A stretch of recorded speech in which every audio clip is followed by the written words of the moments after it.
हरि ओम। प्रिय आत्मन भगवान का स्वरूप अनंत, असीम और अचिंत्य है। शास्त्रों में उन्हें सगुण और निर्गुण दोनों रूपों में वर्णित किया गया है, लेकिन विशेष रूप से वैदिक और वैष्णव परंपरा में भगवान के 6 प्रमुख दिव्य गुणों का उल्लेख किया गया है, जो उन्हें अन्य सभी जीवों और देवताओं से अलग बनाते हैं।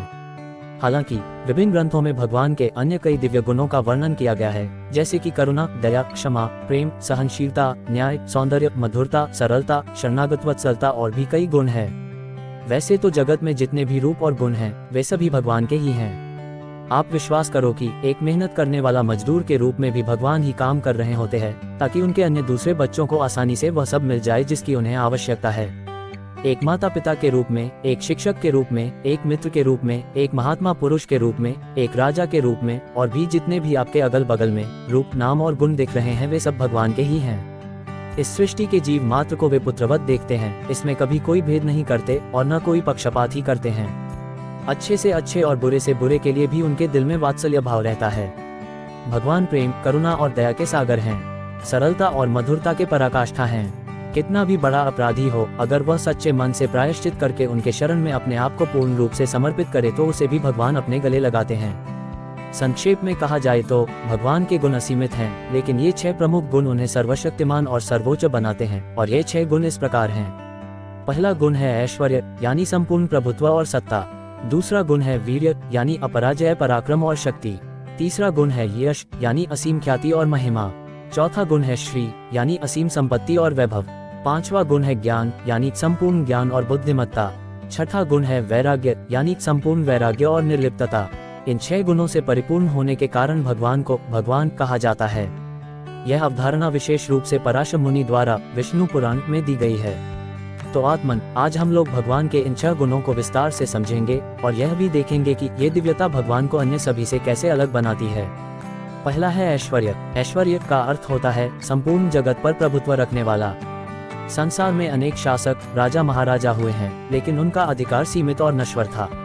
भगवान का ऐश्वर्य और उनकी सत्ता असीम है, वह अनंत ब्रह्मांडों के अधिपति हैं। श्रीमद् भगवद गीता के अध्याय 10 में स्वयं भगवान श्री कृष्ण कहते हैं कि यो माम जमनादि च वेति लोक महेश्वरम, अर्थात जो मुझे अजन्मा और समस्त लोकों का ईश्वर जानता है, वही वास्तव में ज्ञानवान है।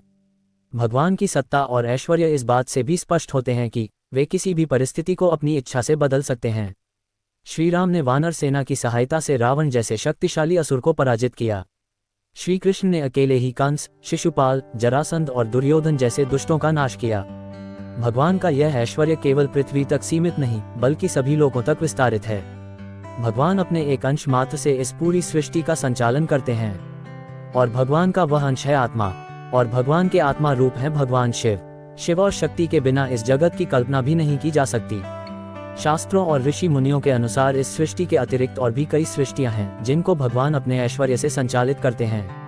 भगवान विष्णु क्षीरसागर में शेषनाग पर विराजमान रहते हैं और संपूर्ण सृष्टि का पालन पोषण करते हैं। जब अधर्म बढ़ जाता है तो भगवान का किसी न किसी रूप में अवतार होता है। दूसरा है वीर्य। वीर्य का अर्थ होता है ऐसी शक्ति और पराक्रम जो कभी पराजित न हो।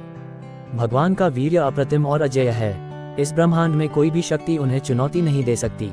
श्रीमद् भगवद गीता में श्री कृष्ण कहते हैं कि हे पार्थ, मैं ही पुरुषों में पराक्रम हूँ। ये गुण भगवान की सर्वशक्तिमानता को दर्शाता है। चाहे वह श्री राम हो, जिन्होंने अकेले रावण की विशाल सेना का नाश कर दिया, या श्री कृष्ण, जिन्होंने महाभारत के युद्ध में अर्जुन को मार्गदर्शन देकर धर्म की रक्षा की, उनका पराक्रम कभी भी किसी से कम नहीं है।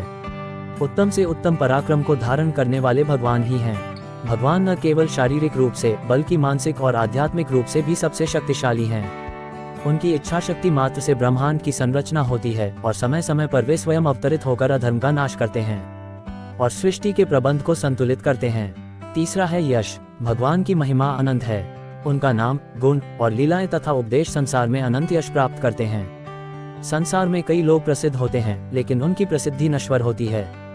भगवान की ख्याति कालातीत है।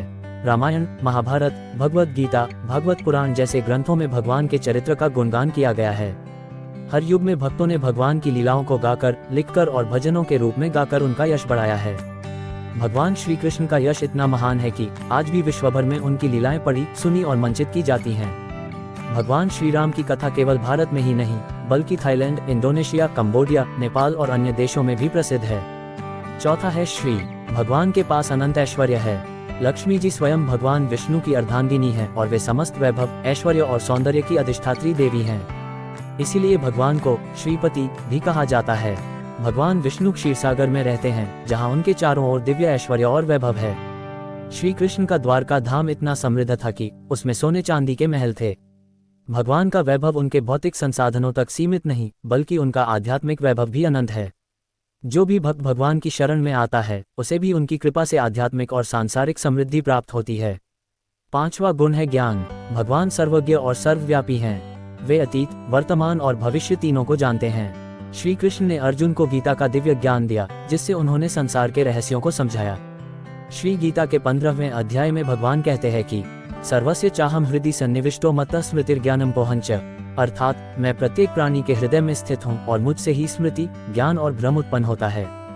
भगवान के ज्ञान की कोई सीमा नहीं। ब्रह्मा से लेकर सभी देवता और इंद्र भी कठिन परिस्थितियों में उनसे समाधान की उम्मीद रखते हैं। कठिन से कठिन समस्याओं का समाधान भी भगवान सहज ही कर देते हैं। भगवान ज्ञान की पराकाष्ठा है। 6ठा गुण है वैराग्य। पूरी सृष्टि के कारण और कारक होने के बावजूद भी भगवान कहीं भी लिप्त नहीं होते। भगवान सब कुछ होने पर भी किसी चीज से बंधे नहीं हैं। वे संसार के संचालन करता है, लेकिन उनमें मोह या आसक्ति नहीं है। भगवान किसी भी वस्तु, विषय और गुण में आसक्त नहीं होते।